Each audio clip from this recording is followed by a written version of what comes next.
بسم الله الرحمن الرحيم الحمد لله والصلاة والسلام على رسول الله صلى الله عليه وسلم. الدرس الخامس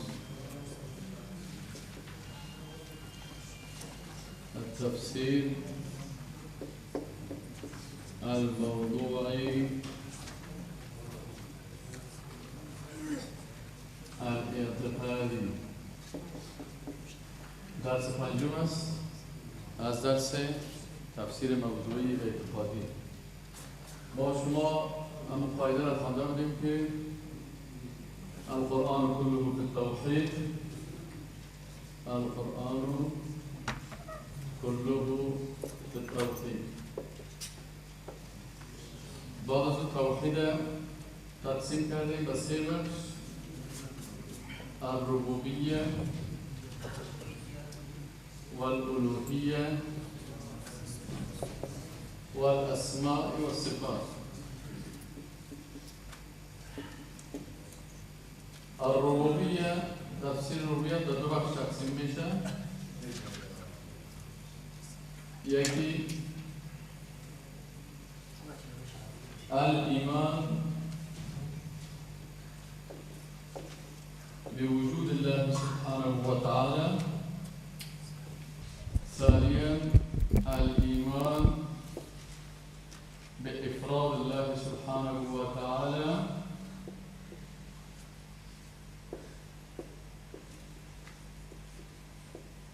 في أفعاله. توحید ربوبیت گفتیم تقسیم میشه به دو بخش که اولش الایمان به وجود الله سبحانه و تعالی که ایمان داشتن است به وجود الله متعال، و بخش دومش الایمان به افراد الله سبحانه و تعالی فی افعاله، ایمان است به یگانگی الله سبحانه و تعالی در یگانگیش. توحید ربوبیت به دو برخه تقسیم میگی.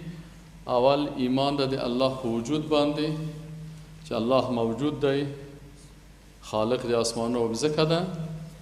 او دوم ده که الایمان به افراد الله سبحانه و تعالی، یعنی الله سبحانه و تعالی یو ذات ده.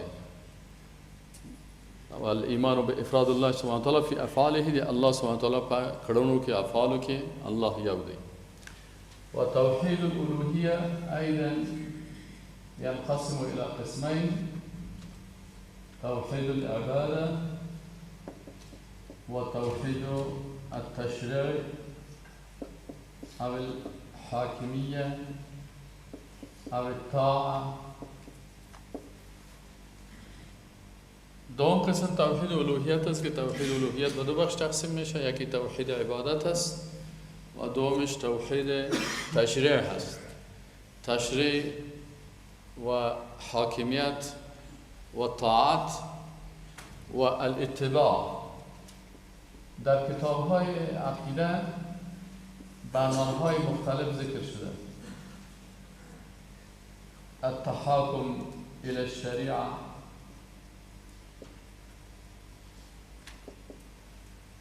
نام‌های مختلف داره. توحید تشریع، توحید الوهیت دو برخه لري: توحید عبادت دی او توحید تشریع، قانون جوړول، حاکمیت هم ورته بعض علما وایي، توحید اطاعت هم بعض علما ورته وایي، بعض ورته توحید الاتباع وایي و بعض توحید التحاکم الى الشریعه.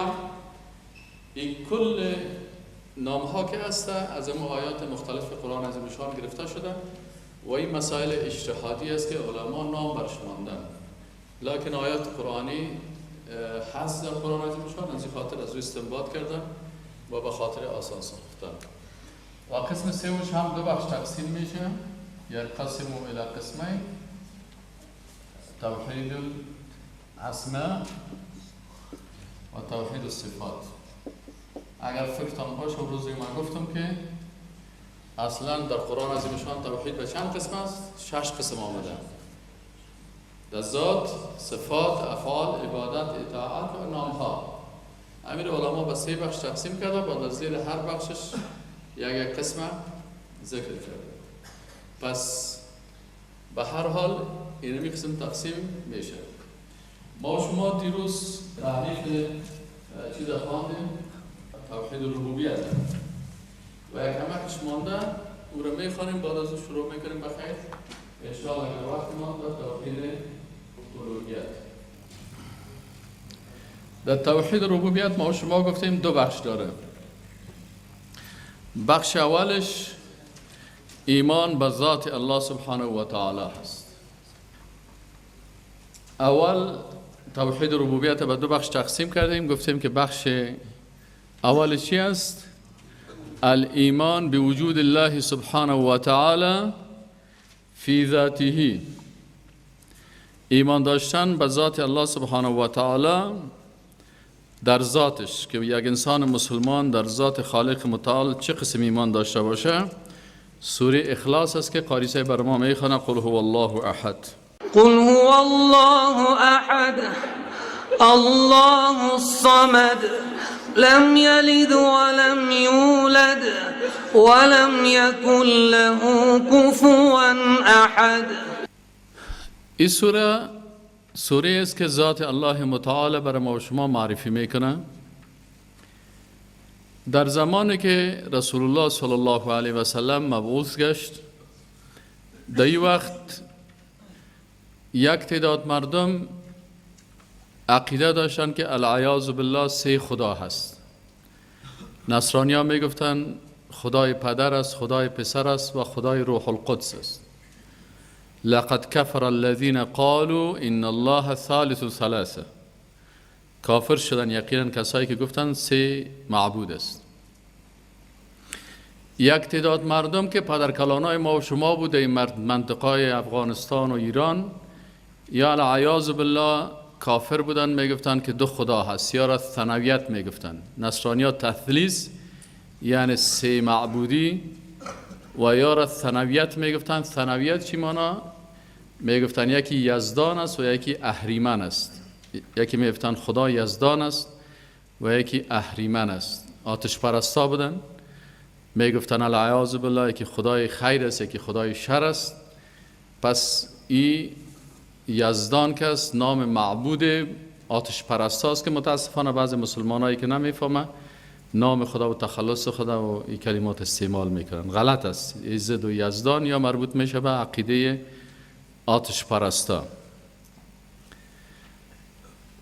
بعضی ها میگفتن که العیاذ بالله خالق متعال پسر داره و دختر داره. مشرکین قریش میگفتن که ملائکه دختران الله هستند. و نصرانی ها میگفتن که عیسی مسیح و قالت النصارى المسیح ابن الله. یهودیان بعضشان میگفتن که عزیر پسر الله هست. مردم آمدن پیش رسول الله صلی الله علیه و سلم و گفتن که صف لنا ربک، برای ما ای رسول الله صلی الله علیه و سلم توصیف کو ربته. آیات قرآن سوره مبارکه نازل شد اعوذ بالله من الشیطان الرجیم. قل بگو ای رسول الله صلی الله علیه و سلم هو او ذاتی که دارای شأن عالی هست، ذات است که خالق آسمان ها و زمین است. هو الله، نامش الله هست. چی صفت داره؟ احدون، یگانه هست. او ذاتی که شما در بارش پرسان میکنین که خالق تمام مخلوقات است، او الله هست، ذات یگانه هست. بناهن رد شد بالای کسانی که میگفتن ثنویت دو معبودی یا تثلیث سه معبودی و سه خدایی، سر از اینا رد شد. الله الصمد، بعضی کسای دیگه باز میگفتن که الله به معاون و سکرتر نیاز داره، رئیس دفتر نیاز داره. مثل که بعضی کسا اول پیش سکرترش میریم، باز او عریضه ما رو به کی میبره؟ به الله میبره. بت پرستا را که پرسان میکنیم پیش از بتا چرا میرفتن؟ میگه یا خود سکرترها و رئیسای دفتر خالق متعال هستن، ما پیش از اونا میریم. لیقربونا الی الله. الله متعال سر از اینا رد کرد که الله الصمد، الله از داشتن رئیس دفتر و سکرتر و همکار و معاون چی است؟ بی نیاز است. اذا سألک عبادی عنی فانی قریب. وقتی که بنده های من درباره من پرسان میکنم و برشان نزدیک هستم. او چی بود؟ دعوت دا، من خودم اجابت میکنم. دعا و عریضه دعوت کننده و عریضه کننده داره، نیاز به چیزا ندارم. لم یلد، الله متعال فرزندی به دنیا نآورده است که مثل دیگر کسا باشه. بناهن رد شد بالای کسایی که گفتن که العیاذ بالله الله دختر داره یا پسر داره. ولم یولد، و الله سبحانه و تعالی از مادر و پدر هم زاده نشده. پس این رد شد سر کسایی که میگفتن که العیاذ بالله خالق مادر داره یا پدر داره. اینا کافر شدن در ذات الله. ولم یکن له کفوا احد، هیچ کف و همتا و شریک و همسال به الله نیست که شما تصور بکنین. پس این سوره مبارکه بهترین سوره ها هست. الله را در ذاتش بر ما و شما چی کرد؟ معرفی کرد. بعد از آمدیم در بخش دوم توحید ربوبیت چی بود؟ ایمان به چی؟ افراد الله سبحانه و تعالی فی افعاله، ایمان به یگانگی الله در چی؟ در افعالش. و این ما و شما خوانیم که الله متعال خلق کننده است. خلق کننده آسمان هاست، خلق کننده زمین است، خلق کننده پیغمبرها هست، خلق کننده جن هست، خلق کننده آفتاب و مهتاب و دواب، همه ایشان الله هست. دوم خواندیم که الله متعال مالک و متصرف کائنات است. این هم در درس گذشته خواندیم. مالک دنیا هست، مالک آخرت هست، مالک بنده ها هست، مالک همه ما الله هست. سوم خواندیم که الله متعال سبحانه و تعالی در حفظ خود یگانه هست. فالله خیر حافظا و هو ارحم الراحمین. چهارمی مطلب ما ایره خواندیم که الله متعال ذات یگانه هست در شفا دادن. دکتر دوا میته، الله شفا میته. دکتر دوا میته به دو مریض، یکیش جور میشه، یکی دیگهش امود دوا الله برای شفا نمیته، امود عین دوا را میخوره لکن میمره. پس شفا دهنده کی است؟ الله است.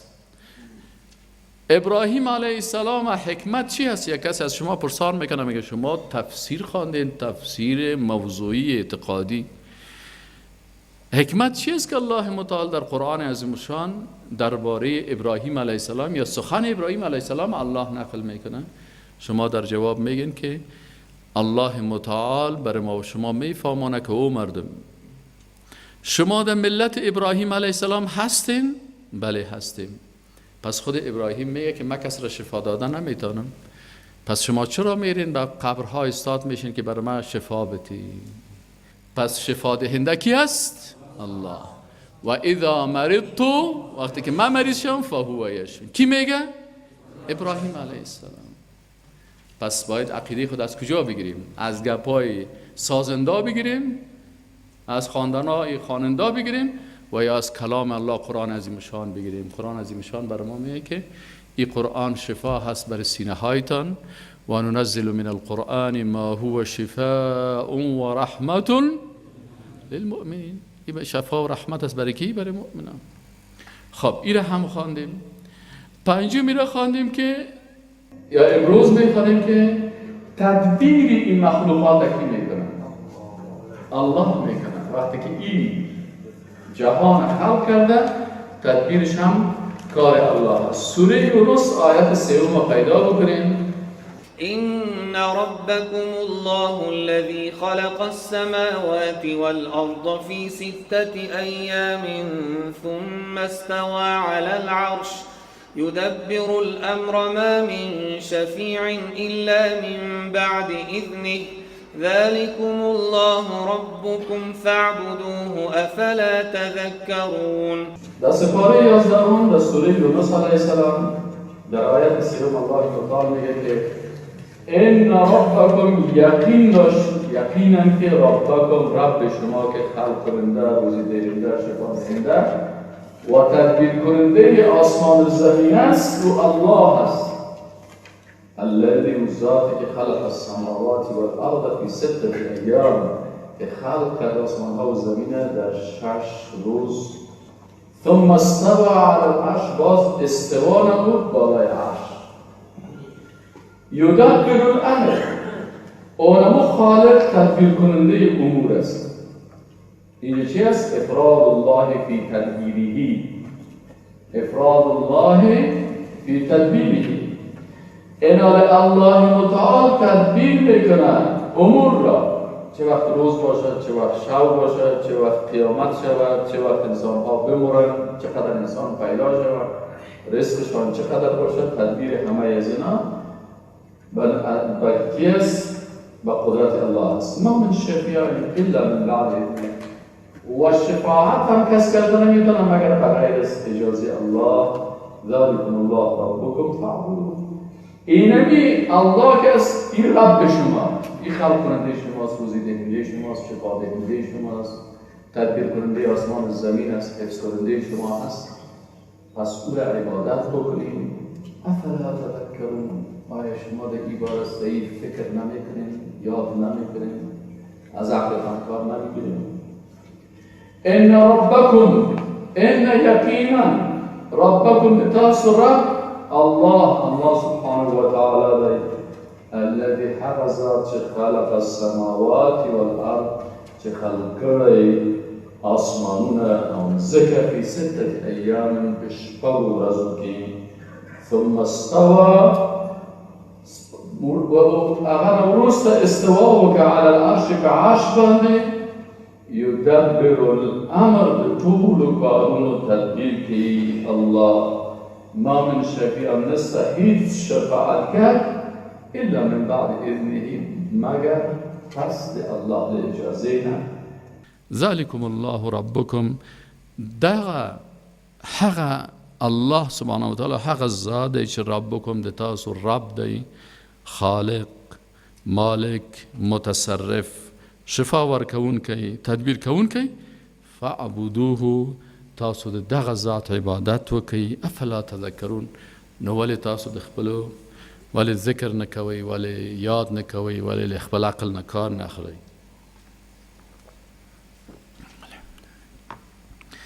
از این آیت شریف چی درس را میگیریم؟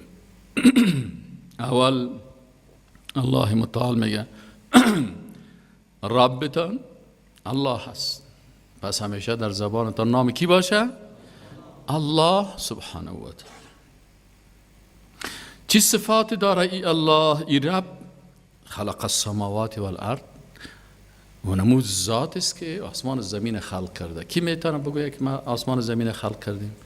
امی بوتای بیچارام نگفتن، خود سرش تومت میکنه، سر از این بوتام تومت میکنه، مثل که اگانه که سر حیواناتم تومت میکنه، سر میگه فیل عاشق شده بود سر مرچه و فیلم تومت میکنه. در روز قیامت تمام کسشان محاسبه خواد کرد انشاءالله. سر از اون بوت هم که از گل ساختن، سر از او هم تومت میکنه. و بوت بیچاره میگه من گپ زدن یاد ندارم، تو آمدی مرا رتبه میدی. اما صاحبای قبر اولیاء الله هم نگفته که ما رب هستیم؟ ها؟ الله میگه رب کسی است که خلق کرد آسمان ها و زمین را در 6 روز. ثم استوى علی العرش، باز استوا نمود بالای عرش. استوا معنایش معلوم است در زبان عربی، اما لیس کمثله شیء عقیده مؤمن است. استوا کرد الله بر عرش؟ بله کرد. چه قسم کرد؟ قسمش ما نمیفهمیم. با مخلوق تشبیهش میکنیم، اگر تشبیه کردی مشرک هستی. اگر استوا را انکار کردی هم تو آیت قرآن انکار کردی. پس با استوای الله ای آیت قرآن ایمان داریم. مالک ابن انس رحمت الله علیه پرسان شد، این عقیده امام ابو حنیفه رحمت الله علیه، امام مالک رحمت الله علیه، امام شافعی رحمت الله علیه، امام ابن ابی العز حنفی رحمت الله علیه در شرح عقیده طحاویه. عقیده حنابله، شافعیه، کلشان عقیده مؤمنین صحابه تابعین همین بود که الاستواء معلوم، استوا معلوم است، کیفیتش ما نمیفهمیم. چرا در غیبیات ما به چی تسلیم هستیم؟ به وحی. از عقل خود کار نمیگیریم در اینجا، فهمید یعنی؟ عقل حاکم قرار نمیدیم. الاستواء معلوم والکیف مجهول والایمان به واجب والسؤال عنه بدعت. سوال کردن در این باره بدعت است. چرا تو در غیبیات سوال میکنی؟ اگر از حس خودم انسان گپ بزنه در مشکلات واقع میشه از عقل خودم. پس در اینجا چیزی که آمد آمنا و سلمنا، تسلیم میشیم کیفیتش ما نمیفهمیم. الله استوا علی العرش گفته، بله گفته، لکن ما نمیفهمیم چه قسم استوا کردن. او مربوط غیب الله میشه. دیگه این ذاتی که استوا بر عرش کرده، یدبر الامر، اینا تدبیر میکنه. امی الله امور را، تدبیر تمام امور به الله تعلق میگیره. تدبیر کننده تمام امور الله. یکی از علما میگه و حقیقت و معنی الربوبیت فی القرآن، میگه حقیقت معنای ربوبیت در قرآن چی است؟ تقوم علی رکنین اثنین، میگه دو رکن اساسی داره. ورد فی آیات کثیره، که در آیات زیادی ذکر شده. احدهما افراد الله بالخلق، یکیش یگانگی الله در خلق کردن است. و الثانی افراده بالامر و تدبیر ما خلق، دیگه یگانگی الله است در امر کردن و در تدبیر آنچه که خلق کرده. و شرک فی الربوبیه، باز میگه در ربوبیت چه قسم شرک میه؟ هو ان یجعل لغیر الله تعالی نصیبا من الملک او الخلق او التدبیر. اگه کس بگه که مالک آسمان مثلا فلانی مخلوق است، یا تدبیر فلانی جای فلانی کس میکنه، کابل فلانی شخص نگاه میکنه، مزار فلانی شخص نگاه میکنه، غزیر فلانی شخص نگاه میکنه، اینجا باز شرک در چی میه؟ در ربوبیت میه. چرا؟ در تدبیر و در حاکمیت الله ایره شریک میسازه. خب ششم افراد الله سبحانه و تعالی بالامر و النهی. الله ذات یگانه است، امر حقیقی امر الله است و نهی حقیقی نهی الله است.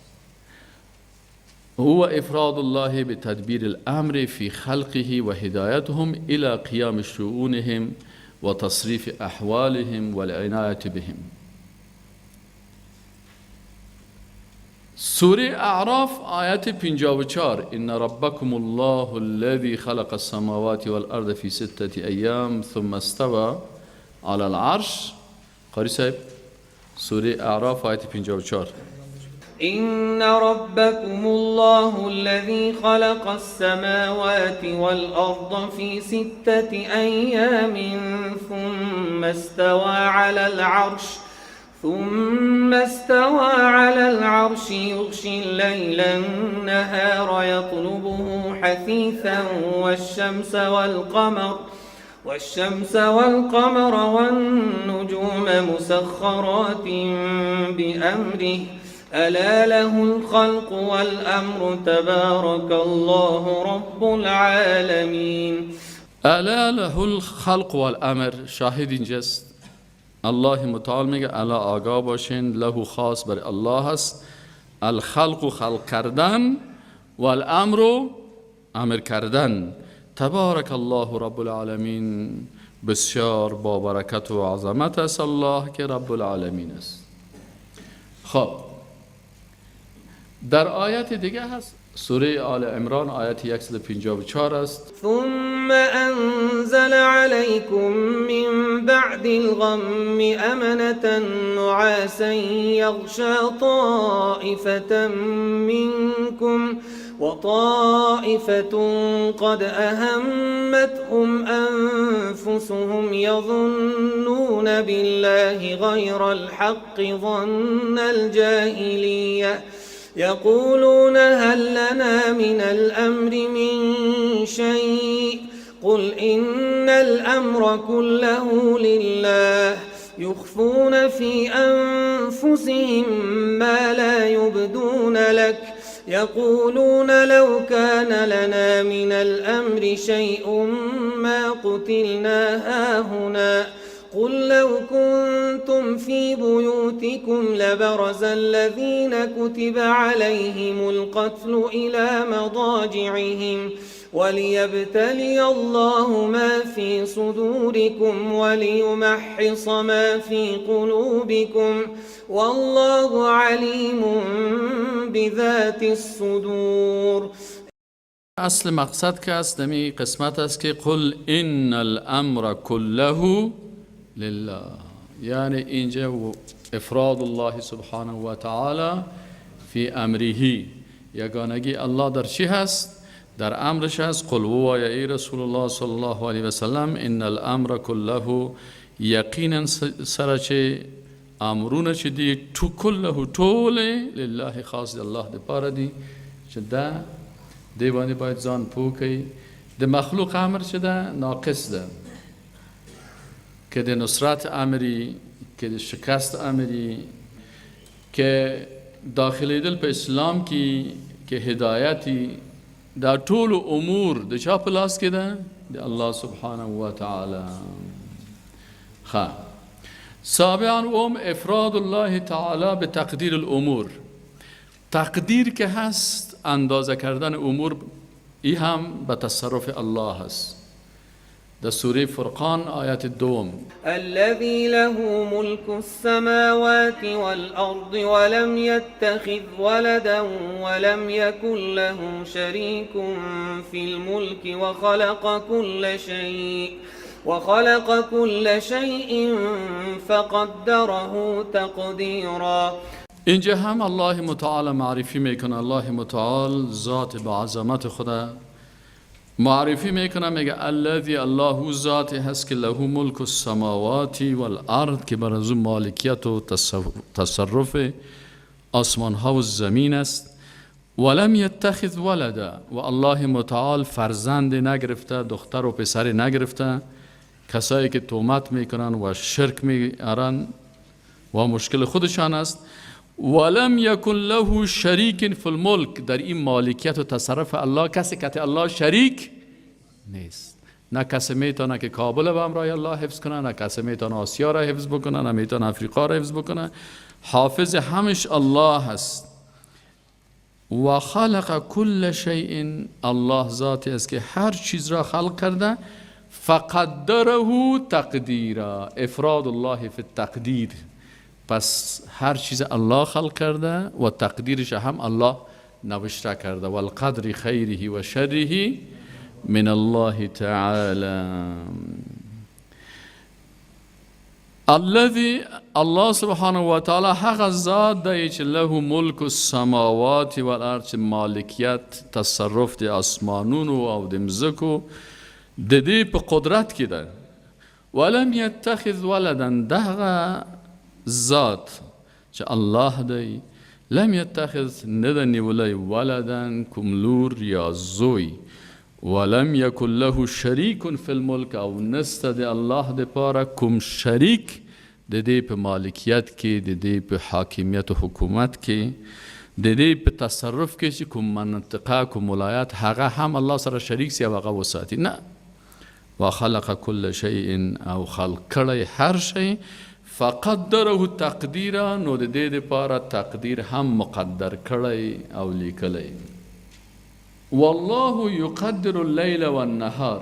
إن ربك يعلم أنك تقوم أدنى من ثلثي الليل ونصفه وثلثه وطائفة من الذين معك والله يقدر الليل والنهار علم أن لن تحصوه فتاب عليكم فاقرؤوا ما تيسر من القرآن علم أن سيكون منكم مرضى وآخرون يضربون في الأرض يبتغون من فضل الله وآخرون يقاتلون في سبيل الله فاقرؤوا ما تيسر منه وأقيموا الصلاة وآتوا الزكاة وأقرضوا الله قرضا حسنا وما تقدموا لأنفسكم من خير تجدوه عند الله هو خيرا وأعظم أجرا واستغفروا الله إن الله غفور رحيم. دیدن اینجا والله ان ربك الله متعال آیت 20 است نه. ان ربك یقینا که رب تو ای رسول الله صلی الله علیه و سلم یعلم میدانا انك تقوم ادنى من ثلثي الليل و نصفه و ثلثه، که تو قیام میکنی کمتر از ثلث شب یا نصف شب یا ثلث شب و طائفه من الذین معک و طائفه از صحابه که امرای تو هستن والله یقدر اللیل و النهار پس الله هست که تقدیر و اندازه میکنه شب و روز را. پس اینجا مالک متصرف در تقدیر و اندازه کردن خیر و شر، شب و روز، خوبی و خرابی، روشنی و تاریکی، کلش کی هسته؟ الله متعال سبحانه و تعالی هست. در آیت دیگه در سوره اعلا میگه که سبح تسبح بگو اسم ربک به نام ربت، خلق کنندیت، روزی دهندیت، شفا دهندیت، زنده کنندیت، میرانندیت. او ربی که الاعلا ذات بسیار عالی مرتبه هست، الذی و ذاتی که خلق کرده مخلوقات را، فسوا باز اینا را مساوی و برابر کرده، والذی و ذاتی که قدر تقدیر نموده و اندازه کرده، فهدا باز او را رهنمایی کرده است. سبح تسبیح وایه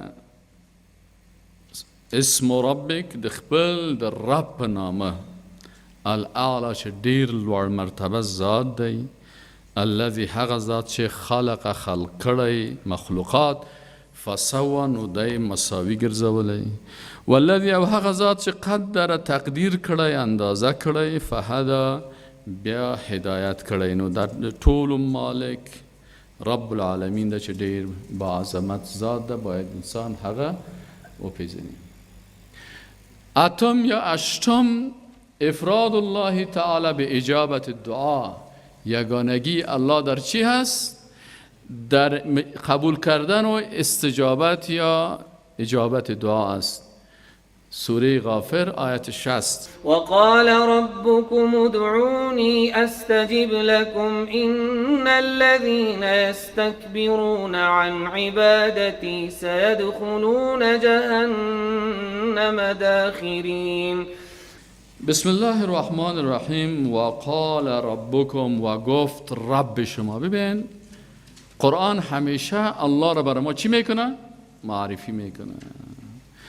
و قال و گفت ربکم رب شما، خالق شما، روزی دهنده شما، شفا دهنده شما، زنده کننده شما، میراننده شما که ربتان است. ای چی گفتن؟ امر کرده که ادعونی، زبان دعا را و دست دعا را به بارگاه ما زبانتان باز کنین و دستان بلند کنین. رسول الله صلی الله علیه و آله میگه که الدعاء هو العباده. دعا چی هست؟ عبادت است. اینال بلند کردن دست به بارگاه مخلوق ای شرک در عبادت میشه. الله متعال میگه که ادعونی، شما از ما طلب کنین، استجب لکم ای انا استجب لکم، من بر شما چی میکنم؟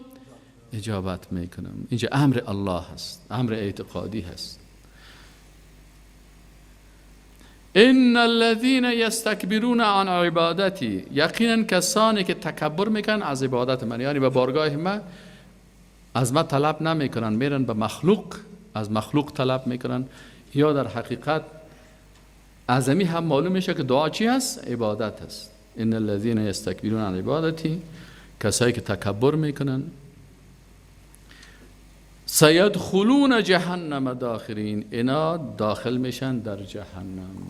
خب در سوره نمل آیت 62 کدام سپاره از سوره نمل قاری صاحب؟ چند؟ خب آیت چندم است؟ آیت 62. اما یجیب المضطر اذا دعاه، أَمَّنْ يُجِيبُ الْمُضْطَرَّ إِذَا دَعَاهُ وَيَكْشِفُ السُّوءَ وَيَجْعَلُكُمْ خُلَفَاءَ الْأَرْضِ أَإِلَٰهٌ مَّعَ اللَّهِ قَلِيلًا مَا تَذَكَّرُونَ. الله متعال اینجا برای کسایی که دعا به مخلوق میکنن، از مخلوق میخواین، طلب میکنن، دست خدا بلند میکنن پیش مخلوقات، زبان خدا به مخلوق راجع میکنه و قلب خدا به مخلوق میگردانه. الله متعال میگه اما یجیب المضطر اذا دعاه. امن کی هست؟ او ذاتی که یجیب و اجابت بکنه المضطر، انسانی که در حالت اضطراری و سخت قرار داره، اذا دعاه، وقتی که او طلب بکنه از او. و یکشف السوء، کی هست که میتونه که اینمی بدیهایی که بر تو رسیده او را از تو دور بکنه. و یجعلکم خلفاء فی الارض، و کی هست او ذاتی که شما را بگردانه خلیفه های زمین. اله مع الله، آیا معبود دیگی به همراه الله هست؟ چرا از عقلتان قلیلا ما تذکرون؟ کاش شما کم هم از عقلتان کار نمیگیرین، کمک هم فکر نمیکنین، کمک هم یاد نمیکنین. اگر انسان الله را حقیقتا بشناسه، هیچ وقت دست دعا را به بارگاه مخلوق بلند. حتی در قبر رسول الله صلی الله علیه و وقتی که ما رفتیم، روی خود طرف قبله کردیم. کدام طرف روی خود طرف کردیم؟ طرف قبله. پشت ما طرف قبر رسول الله صلی الله علیه و شد. از الله خواستیم، گفتیم یا الله شفاعت رسول الله صلی الله علیه و در روز قیامت نصیب ما بگردن.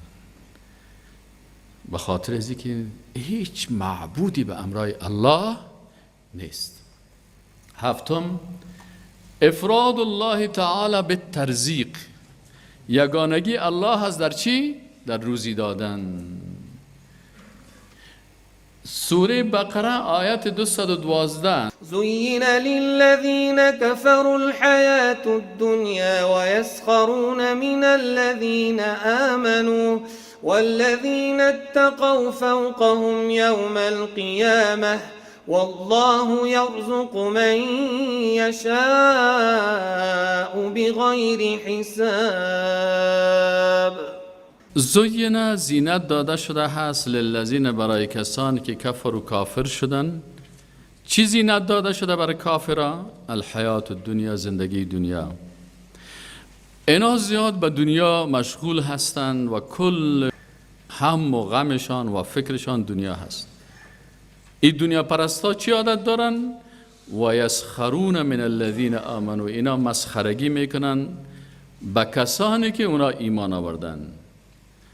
اما الله متعال چی میگه؟ میگه والذین اتقوا، و کسانی که تقوا نمودن، خود وقایه کردن در دنیا از امراض اعتقادی و فکری، و در آخرت خود وقایه کردن از عذاب الله. این مردمای با تقوا چی مقام دارن؟ الله متعال میگه والذین اتقوا، کسانی که تقوا کردن، فوقهم، بالای از اینا هستن، یعنی در مقام بالای هستن. اینا بسیار ذلیل و خوار می باشن در مقام کافرا، مقام ضعیف می باشن، لکن مؤمنا در مقام بالا می باشن یوم القیامه، در روز قیامت. والله یرزق من یشاء بغیر حساب، الله هست که رزق میده هر کسی را که بخواهد بدون حساب. پس رزاق و روزی دهنده کی است؟ الله هست. زین، زینت ورکرد سوی للذین کفروا، حق خلقو تا چه کافران دی، الحیات الدنیا، دی دنیا دی دین ری ژوند د کافران سعادت لري. و یسخرون من الذین آمنوا، دوی په مؤمنانو باندې ټوکی او توقی و مطاقی کوي، ملندی وهي. والذین اتقوا، او حق خلق چې با تقوا دي، فوقهم یوم القیامه، د هغوی رتبه ډیرې جګې د قیامت په ورځ کې.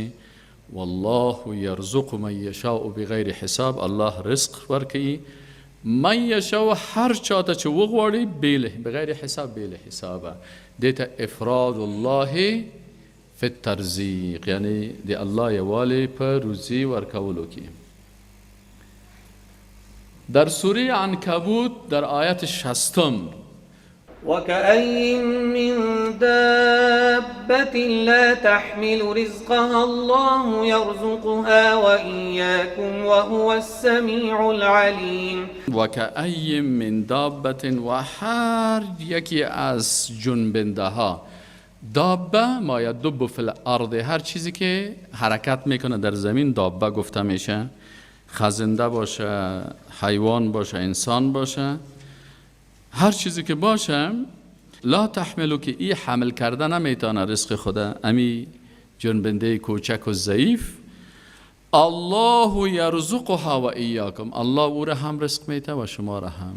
یک وقت یک سنگ مشکنانین، در داخل سنگ یک کرمک میبراید، در دان از کرمک یک برگ میباشه در داخل سنگ.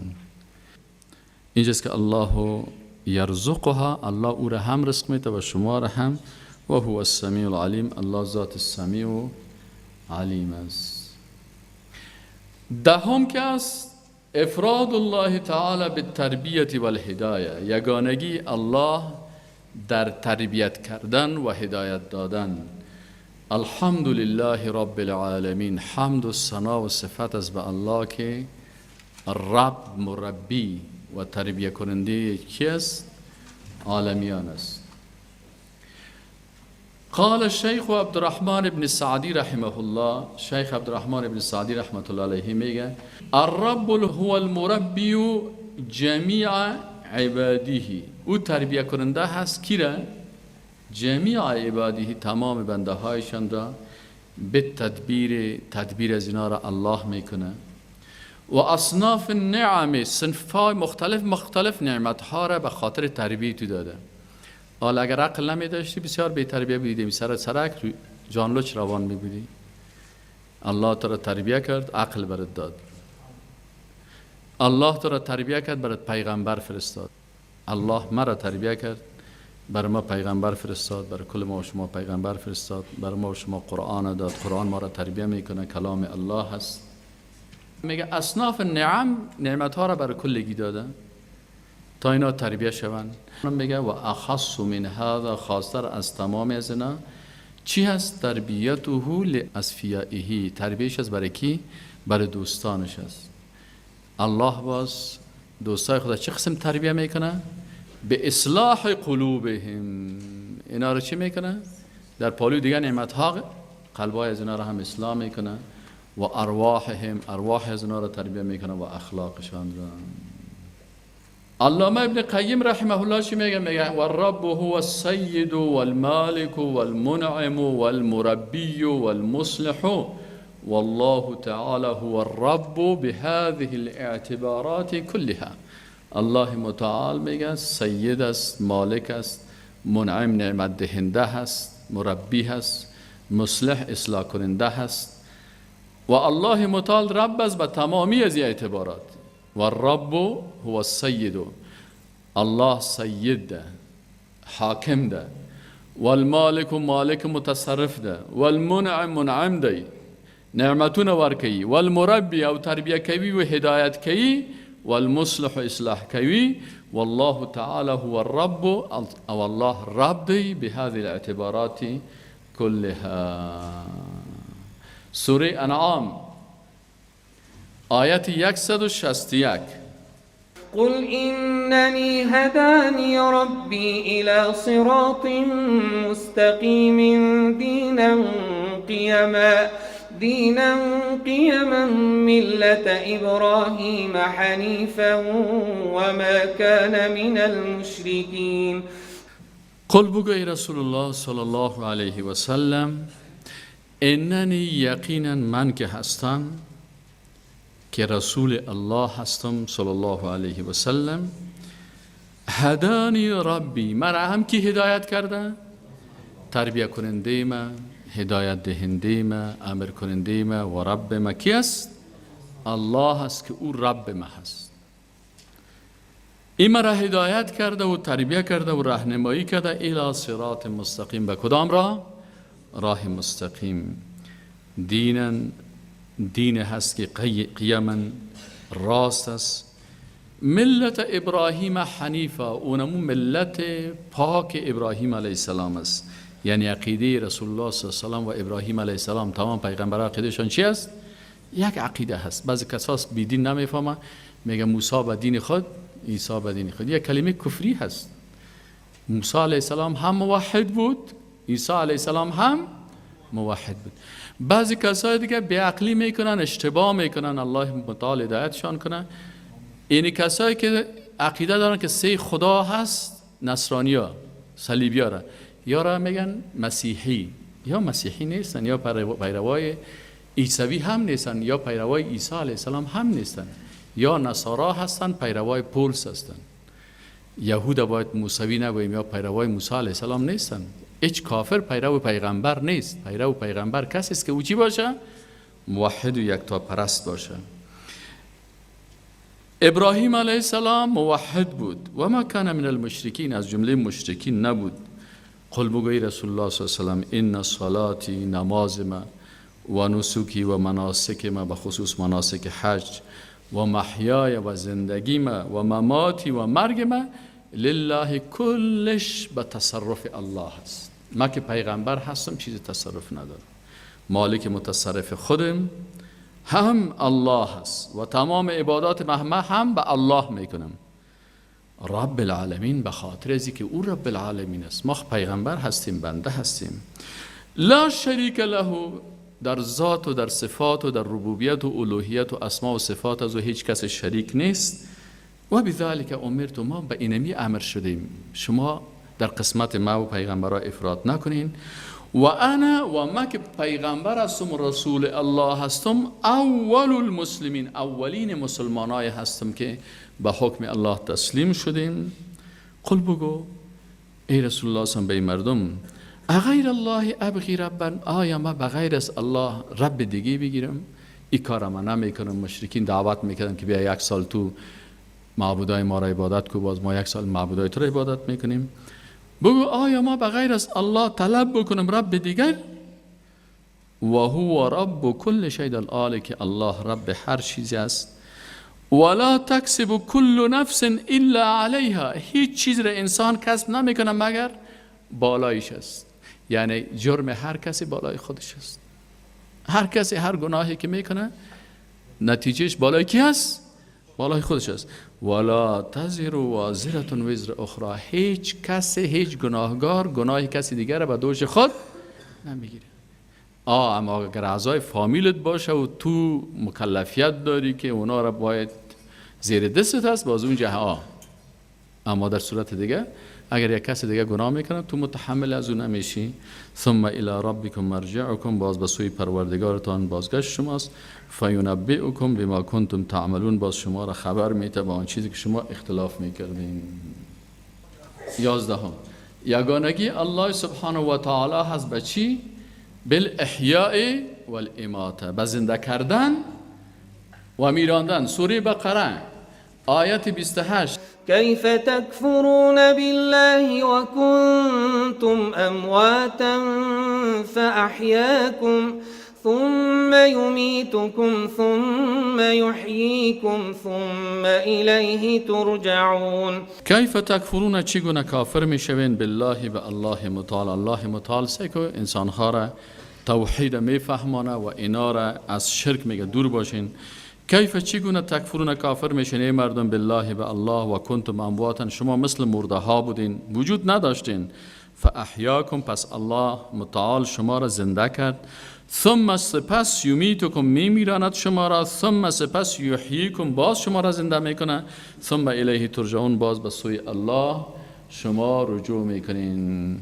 پس توحید احیا و اماتت هم به کی تعلق میگیره؟ در سوره بقره آخری آیتی که میخوانیم 258 است. ألم تر إلى الذي حاج إبراهيم في ربه أن آتاه الله الملك إذ قال إبراهيم ربي الذي يحيي ويميت قال أنا أحيي وأميت قال إبراهيم فإن الله يأتي بالشمس من المشرق فأت بها من المغرب فبهت الذي كفر والله لا يهدي القوم الظالمين. علم تر، آیا ندیدی ای رسول الله صلی الله علیه و سلم، الی الذی حاج، به طرف کسی که حجت و دلیل بیان میکرد، گفتگو میکرد با ابراهیم علیه السلام، فی ربه، در مورد ربش. ان آتاه الله الملک، ای که الله بر از او پادشاهی داده بود. اذ قال ابراهیم، وقتی گفت ابراهیم علیه السلام ربی الذی یحیی و یمیت، ابراهیم علیه السلام بر از این پادشاه ظالم گفت که رب ما الذی، و ذات است که زنده میکند و میمیراند. قال، ای پادشاه ظالم گفت انا احیی و امیت، ما هم زنده میکنم و میمیرانم. یک دلیل لودگی گفت 2 تا بندی ها را آورد، یکیش کشت یکیش زنده ماند. این دلیل میشه. گفت اینیشه که زنده مانده بینم ایره زنده کردم و او چگونه کشتم و نکشتم. گفت همه که بزنین. ابراهیم علیه السلام دید که بسیار به عقل است، آلکت ازی چی زیاد بگی گپ نمیفهمه، بیخ یک دلیل دیگه برش بگو که بیخی همه تو سمم بکمون شوه. قال ابراهیم علیه السلام برش گفت خیلی خوب دلیل دیگه، فإن الله یأتی بالشمس من المشرق، الله متعال از طرف شرق آفتاب طلوع میکنه، فأتی بها من المغرب، خیلی تو بگم آفتاب از طرف غرب بیار. فبهت الذی، پس ایران و مبهوت ماند کی؟ همی کسی که کافر شده بود. والله لا یهدی القوم الظالمین، الله انسانها و قوم ظالم هدایت نمیکنه. هدایت یک نعمت الله هست. از این خاطر کسایی که ظالم هستند، بیدین هستند، مغرور هستند، متکبر هستند، الله این نعمت برشان نمیته. شما جگرخون نشین. سبحانك اللهم و بحمدك اشهد ان لا اله الا الله واستغفرك واتوب الیک. والسلام علیکم و رحمت الله و برکاته.